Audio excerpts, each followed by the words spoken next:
బయలుదేరే రోజు హడావిడి మామూలుగా ఉండదు కదా. ఎర్లీ మార్నింగ్ లేచాము, 6:30 కల్లా స్టార్ట్ అవుదామని చెప్పి. కానీ 6:30కి స్టార్ట్ అవుతామా, 9 అయిపోయింది అక్కడే. అందరం రెడీ అయ్యేసరికి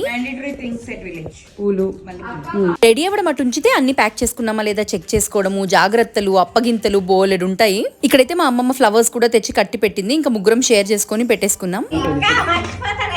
ఏంటిది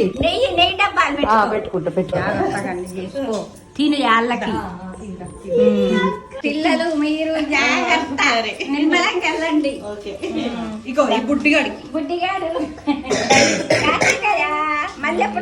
చూసారుగా మా అమ్మమ్మ జాగ్రత్తలు, అప్పగింతలు. ఇంక ఇందులోనే 30 to 45 మినిట్స్ అయితే వెళ్ళిపోద్ది. ఇక్కడ మా వాడు చూసారా పర్ఫార్మెన్స్. పావలా పర్ఫార్మ్ చేయమంటే 10 రూపాయలు పర్ఫార్మ్ చేసే రకాలు మేము. బాయ్ జై శ్రీరామ్. అలా మా మొగిల్చర్ల ట్రిప్ అయితే హ్యాపీగా, సక్సెస్ఫుల్ గా, సూపర్ గా ఎండ్ అయింది. ఇక్కడ నుండి మా నెక్స్ట్ హాల్ట్ ఎక్కడ ఏంటి అనేది కమింగ్ షార్ట్స్ లో పెడతాను. Stay tune.